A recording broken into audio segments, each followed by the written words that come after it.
तब से वही मान रहे हैं जो 2500 साल पहले कहा गया। सब कुछ बदल गया है, सॉल्व हो रही हैं चीज़ें। अभी साइंस बिल्कुल दावा नहीं करती, या कोई फिलोसफर ये दावा नहीं करता कि हमें सब मालूम, बल्कि वो कहता है कि हमें जितना मालूम होता है उससे ये मालूम होता है कि हमें कितना कम मालूम। तो हम अपनी जहालत से लड़ें, उसकी परस्टेश ना करें। जी। उसके बाद उन्होंने कहा कि भाई हमें नहीं मालूम, अगर नहीं मालूम तो क्लियरली कह देना कि नहीं मालूम है, इसमें क्या हर्ज है। तो वही तो मैं कह रहा हूं ना कि आप कह दें कि नहीं मालूम, लेकिन क्लेम क्यों कर रहे हैं कि गॉड एग्जिस्ट नहीं कर रहा है। आप कह दें नहीं मालूम है, हो सकता है हो सकता ना हो, लेकिन आप क्लेम कर रहे हैं। The moment you say God does not exist, this is a claim, and now the burden of proof is upon you too, जैसे हमारे ऊपर है। छुरी को बनाने वाला गलत नहीं होता है, छुरी का गलत इस्तेमाल करने वाला गलत होता है। इविल ना हो तो आप गुड को डिफाइन कैसे करेंगे? अगर जुल्म ना हो आप इंसाफ को समझेंगे कैसे? अगर तारीकी ना हो तो आप लाइट को समझेंगे कैसे? इविल को बनाया है टेस्ट के लिए, वो इविल नहीं है। इविल वो होगा जो उसे इख्तियार करेगा।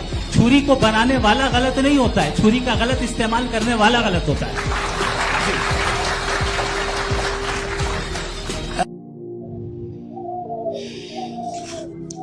अगर हमें लगा कि ये सिर्फ एक डिबेट थी तो हमने सिर्फ आवाज़ सुनी, बात नहीं समझी। ये डिबेट असल में एक सिग्नल थी, वार्निंग थी, ट्रेलर था उस दौर का जहां इस्लाम को गाली देकर नहीं, लॉजिक के नाम पर ख़त्म किया जाएगा। इस पूरी कॉन्वर्सेशन में जावेद अख्तर साहब ने कहीं भी ये नहीं कहा कि इस्लाम झूठ है, और यही सबसे ख़तरनाक बात है। उन्होंने सवाल पूछे, लेकिन सवाल इतने भी मासूम नहीं थे। गॉड का प्रूफ क्या है? रिलीजन ने इस्लाम को इंसान को दिया ही क्या है? साइंस के ज़माने में फेथ का क्या रोल है?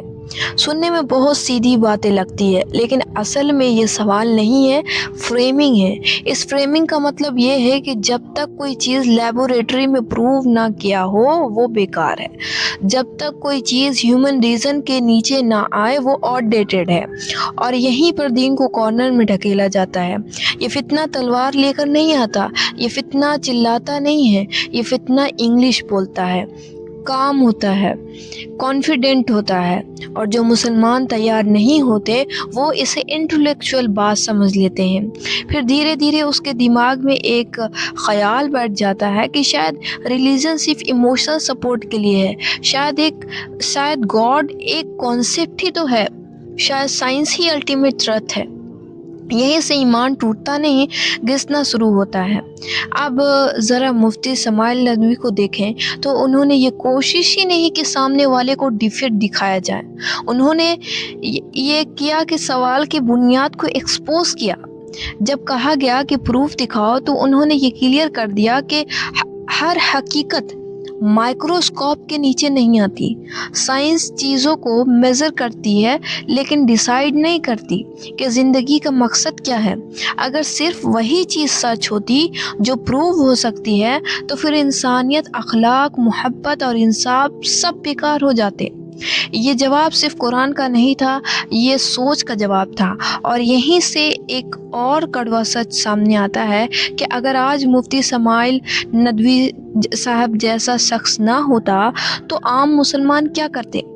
या तो गुस्सा में बोलते या चुप हो जाते, और दोनों सूरत में फितना जीत जाता। इसलिए आज दुनिया ये कहने का मौका ढूंढती है कि मुल्ला को इंग्लिश नहीं आती, मुल्ला को साइंस नहीं पता, ये क्या डिबेट करेगा।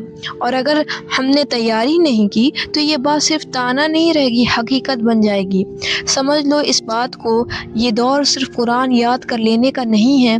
कुरान बेस है, लेकिन आज के फितने बेस पर अटैक नहीं करते, वो प्रेजेंटेशन पर अटैक करते हैं। आज के मुसलमान को साइंस का लैंग्वेज आना चाहिए, फ़िलासफ़ी की समझ होनी चाहिए, साइकोलॉजी का गेम पता होना चाहिए, और मीडिया नैरेटिव पहचानना पहचानना चाहिए, वरना लोग दीन को आउटडेटेड बोलकर नेक्स्ट टॉपिक पर चले जाएंगे।